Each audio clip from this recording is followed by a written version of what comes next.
Union Health and Family Welfare Minister Jagat prakash Nadda Imphal da NEET-PG exam center peeragani haibagi thajaba peerakle. Imphal center yaholaknabagi matangda Union Health Minister JP Nadda Manipur Lengaki Health Minister Dr. Sapam Ranjan da thajaba si peerakibane. Hiramasigi matangda hauzi New Delhi da lairiba Minister Dr. Sapam Ranjan ga SKTV News ki Chief Editor Philips Naurebam ga telephone ki khutangda warisanabagi akanaba pauda mama.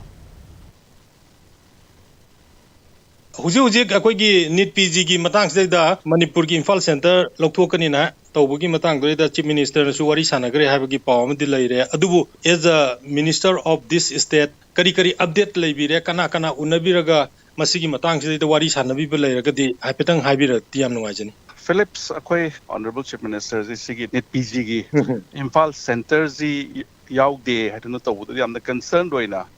I personally Delhi da chatlaga Union Minister Health and Family Welfare da issues gi matang da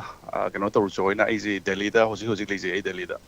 sigi mangwina na akwai Honorable Chief Minister na already hana mail jo dum thagraga duga tai interaction tawraga si taw yaud da yate haibagi wakal lon da ai hoji haki mamang da pung taruk makhai ge doi da ai ha Honorable Union Minister Sri JP Nadda unazare the sigi concerned Honorable CM na sige am concerned oina kano tawbugi dong tai sumaina serbu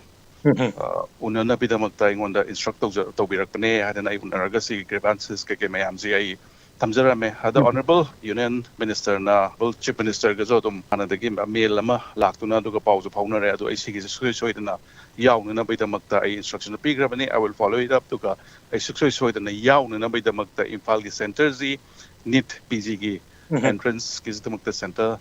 Imphal so yauna na betam tamadum sugashoy na sinbigani hadana thambire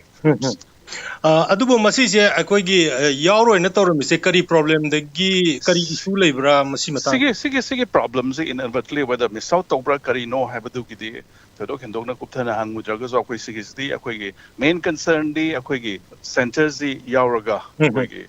the already hana center khalamba kangbu ke mayam do adugi keno do facilitate tawna ba inda Imphal da pibang amna ba damakta aduni akhoi na hoje khanjari je to adu Honorable Union Health Minister na adu magi soina